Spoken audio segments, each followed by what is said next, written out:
Bismillahirrahmanirrahim. Assalamualaikum warahmatullahi wabarakatuh. Pertama-tama, marilah kita panjatkan puja dan puji syukur kehadirat Allah Subhanahu wa taala yang mana telah memberikan nikmat serta karunia-Nya kepada kita sehingga kita masih diberikan kesehatan hingga detik ini. Salawat serta salam tak lupa mari kita junjungkan kepada Nabi besar Muhammad SAW dengan ucapan Allahumma sholli ala Sayyidina Muhammad wa ala ali Sayyidina Muhammad. Baiklah, di pertemuan kali ini, di kajian kali ini, di dalam Zoom yang saya buat ini, dengan tujuan untuk memenuhi tugas ujian tengah semester dari mata kuliah umum pendidikan agama Islam. Sebelumnya, perkenalkan nama saya Mirda Diah Ayusdaningrum, biasa dipanggil Mirda. Saya berasal dari Provinsi Riau, tepatnya di Kota Siak, Sri Indrapura. Dari program studi D3 Tata Boga, jurusan Teknologi Industri Fakultas Teknik Universitas Negeri Malang. Saya angkatan 2021.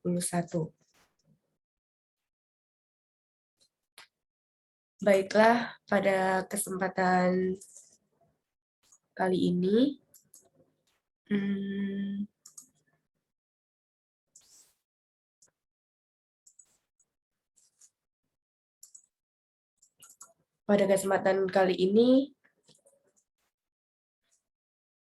saya akan menjelaskan sebuah materi yang berjudul Korupsi dan Upaya Pemberantasan dalam Pandangan Islam. Apa sih korupsi itu? Korupsi menurut fikih jinayah, korupsi dalam syariat Islam diatur dalam fikih jinayah. Fikih adalah ilmu tentang hukum-hukum syariat yang bersifat praktis dan merupakan hasil analisis seorang mustahid terhadap dalil-dalil yang terinci, baik yang terdapat dalam Al-Quran maupun hadis. Secara terminologis, jinayah didefinisikan dengan semua perbuatan yang dilarang dan mengandung kemudaratan terhadap jiwa atau selain jiwa. Korupsi sendiri berarti perilaku atau sebuah perbuatan yang dilakukan baik dalam satu pihak maupun banyak pihak untuk menyelewengkan harta-harta atau hak-hak orang lain. Yang selanjutnya, jenis tindak pidana korupsi dalam fikih jinayah.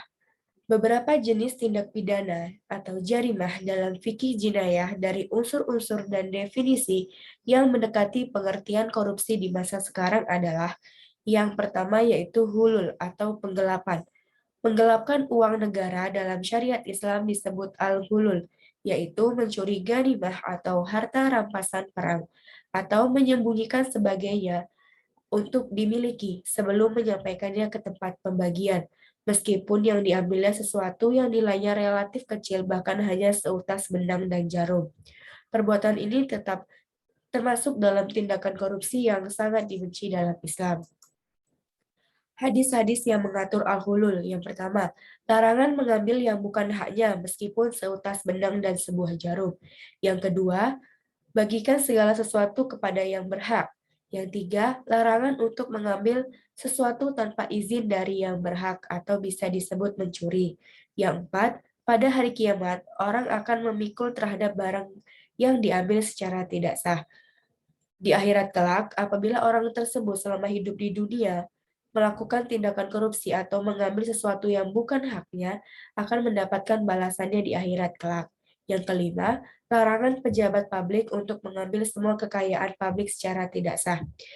Yang mana kita tahu bahwa kekayaan publik itu tidak hanya dimiliki oleh pejabat, namun juga para masyarakatnya. Dan selanjutnya, jenis tindak pidana korupsi dalam fikih jinayah. Yang kedua yaitu riswah atau penyuapan. Riswah adalah sesuatu yang dapat menghantarkan tujuan dengan segala cara agar tujuan dapat tercapai. Ruang lingkup riswah dapat dikelompokkan antara lain sebagai berikut. Yang pertama, riswah di bidang ekonomi.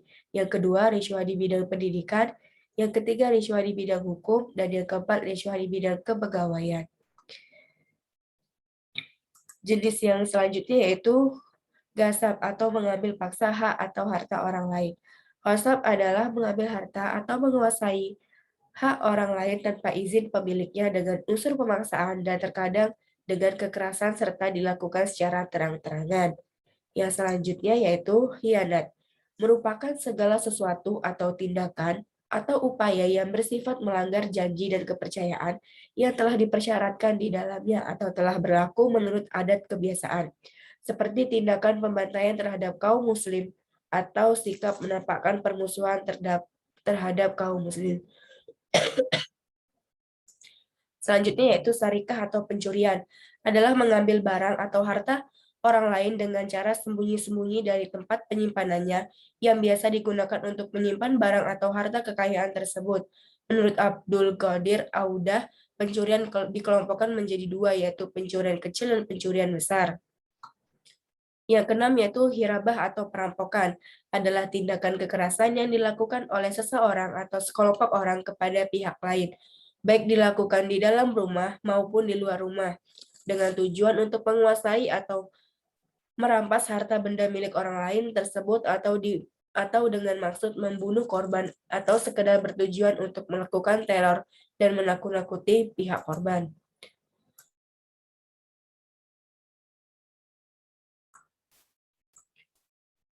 Yang selanjutnya, al-maks atau pungutan liar atau al-khitilas pencopetan dan al-kithab atau perampasan. Pungutan liar merupakan pungutan yang tidak memiliki dasar hukum agar seseorang tetap membayarnya dan urusannya lancar. Ini biasanya banyak dilakukan di pasar-pasar tradisional atau pasar-pasar bukan pasar modern.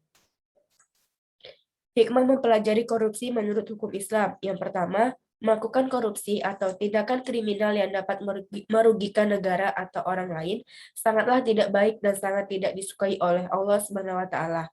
Oleh karena itu, perbuatan tersebut harus dihindari. Yang kedua, dengan mempelajari jinayah, maka kita akan mengetahui jenis-jenis tindakan kriminal dan hukumnya. Tiga, dapat mempertebal rasa persaudaraan karena perbuatan yang dapat merugikan orang lain sangat dibenci oleh Allah Subhanahu wa taala. 4. Mengingatkan kepada kita bahwa pemberantasan tindak pidana korupsi adalah tugas kita semua.